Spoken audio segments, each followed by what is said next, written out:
आज है day 10 30 days challenge की। तो सुबह उठते ही मैंने एज़ यूजुअल अपने काम फिनिश किए और उसके बाद पानी गरम कर लिए और मैंने थोड़ा स्वीट पोटैटो क बॉयल कर लिया था ताकि मैं स्नैक्स में मेरे बेटे को दे सकूँ। और उसके बाद हमारे कैट्स को भूख लग गई थी, उनके लिए खाना दिया। फिर उसके बाद गरम पानी किया और जैसे हम हम रोज़ पीते हैं, उस तरह से मैंने सबके लिए यहाँ पे बनाया और फिर सबको दे दिया और खुद भी मैंने पी लिया। और उसके बाद मुझे कुछ प्रिपरेशन करने होते हैं, जैसे ब्रेकफ़ास्ट के लिए मैंने आज पोहा उपमा बनाने का सोचा, तो दूध गरम कर लिया बिल्ली के लिए और पोहा उपमा के लिए पोहा भिगो दिए थे। अब उसके बाद हम तीनों चल पड़े ऊपर छत के ऊपर मैट लेके ताकि हम वहाँ पे थोड़ा एक्सरसाइज़ कर सकें और आप देख सकते हैं यहाँ पे धूप अभी निकला नहीं है। तो जो बेसिक एक्सरसाइज़ रहते हैं, सुबह उठते ही मैं उनको वार्म अप करवाती हूँ और हमारे वार्म अप में ये सारे एक्सरसाइज़ रहते हैं।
तो आज कुछ एक्स्ट्रा बैक के लिए भी एक्सरसाइज़ करवाए थे, तो थोड़ा-सा लेट हो गया था इसीलिए।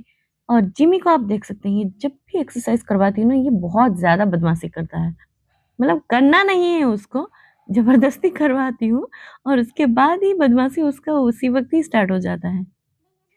और ये सब भी आप अपने बच्चों के साथ कर सकते हैं और सुबह-सुबह अगर आप करते हैं ना, तो फिर बहुत ज़्यादा आप दिन भर एनर्जेटिक फ़ील करते हैं और बच्चे जो लेज़ी-लेज़ी फ़ील करते हैं ना, उस तरह सा नहीं रहते हैं, एक्टिव होते हैं ताकि उनका एनर्जी हाई रहे और पढ़ाई हो, खेल-कूद ना हो, सब कुछ में एक्टिव रहते हैं।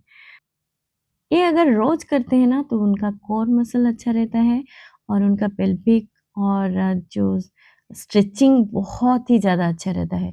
क्योंकि आजकल के जो बच्चे रहते हैं ना, वो जैसे कि बैठना नीचे और या तो फिर स्ट्रेच करने में बहुत मतलब दिक्कत आती है। तो उस तरह से अगर आप उनको रोज़ करवाते हैं, तो वो ज़्यादा फ्लेक्सिबल होते हैं।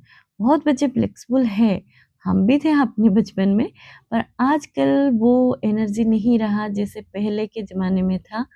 अभी ज़्यादा वो ऑनलाइन की तरफ ज़्यादा अट्रैक्ट हो रहे हैं, तो इसी वजह से घर में रहने के लिए ज़्यादा चूज़ करते हैं।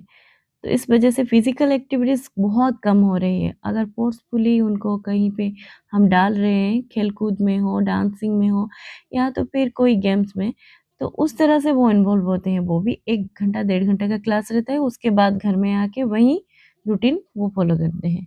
तो इस तरह से आप उनको रोज़ सुबह को ज़रूर करवाएँ। और बच्चे खुद से नहीं करते हैं, बहुत कम बच्चे होते हैं जो खुद से करते हैं। अगर आप इन्वॉल्व नहीं हो, तो फिर वो लोग नहीं करते हैं। तो मैंने खुद देखा है इन दोनों को, बोल के जाती हूँ कि एक्सरसाइज़ कर लो, पर ये दोनों क्या करते हैं, जाके सो जाते हैं। जब तक मैं उनके साथ नहीं करूँ, तो वो लोग नहीं करते।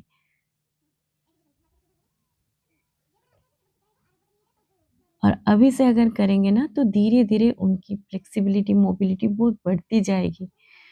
तो बहुत सारे एक्सरसाइज़ ऐसे होते हैं, योगा ऐसे होते हैं जो हम नहीं कर पाते। पर अगर आप कंसिस्टेंसी के साथ अगर उसको करते हैं, तो वो सब भी हो जाता है, कोई प्रॉब्लम नहीं आता है।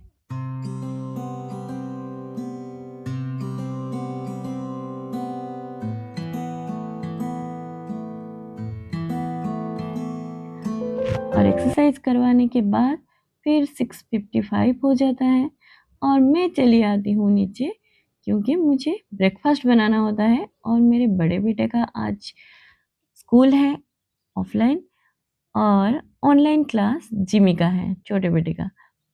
तो यहाँ का मौसम आप देख सकती हैं बहुत ही अच्छा रहता है। सुबह-सुबह अगर आप बच्चों को ना ग्रीनरी दिखाते हैं और ब्लू स्काई दिखाते हैं ना, उनकी आँखों की पावर भी बहुत बढ़ती है। मैं जब छोटी थी ना तब मैं डेली करती थी और आज तक मुझे चश्मा नहीं लगा।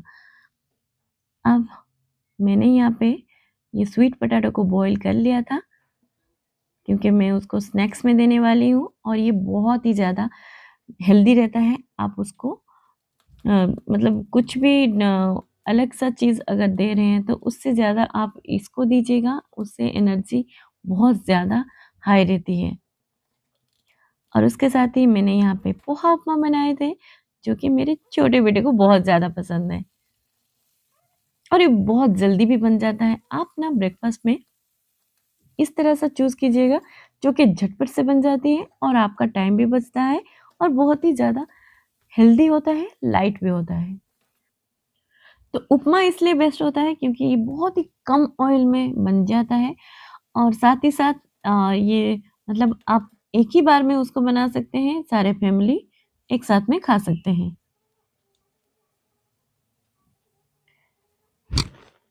और डोसा हो, पराठा, पूरी, रोटी ये सब आपको एक-एक करके बनाना पड़ता है।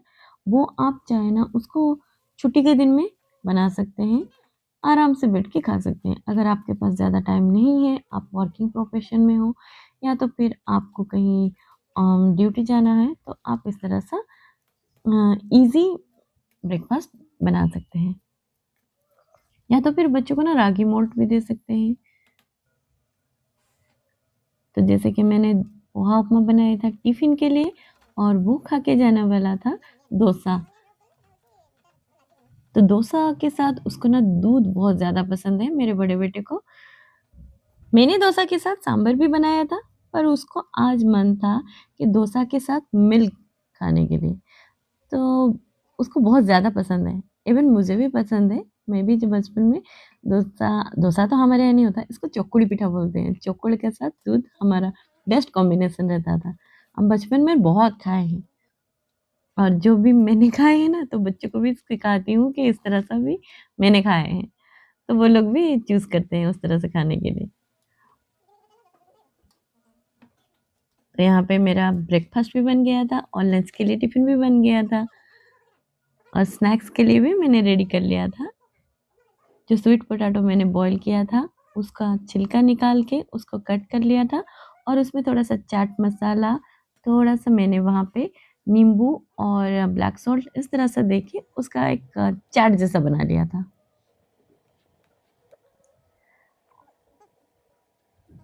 और ये अभी डोसा के साथ दूध खाएगा और जिमी को भी ऑनलाइन क्लास था, तो इसीलिए उसको भी भूख लग गया था, वो पोहा उपमा चूज़ किया और इस तरह से मैंने स्वीट पोटैटो का चाट बनाया था।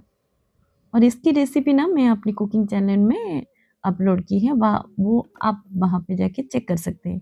और दोनों को ब्रेकफ़ास्ट देने के बाद, लंच टिफ़िन पैक करने के बाद, फिर मैं रेडी हो गई थी अपनी जिम के लिए।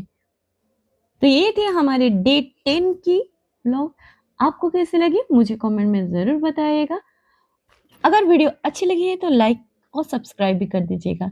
सो फिर मिलते हैं नए ब्लॉग में, तब तक के लिए stay fit, stay healthy, bye bye.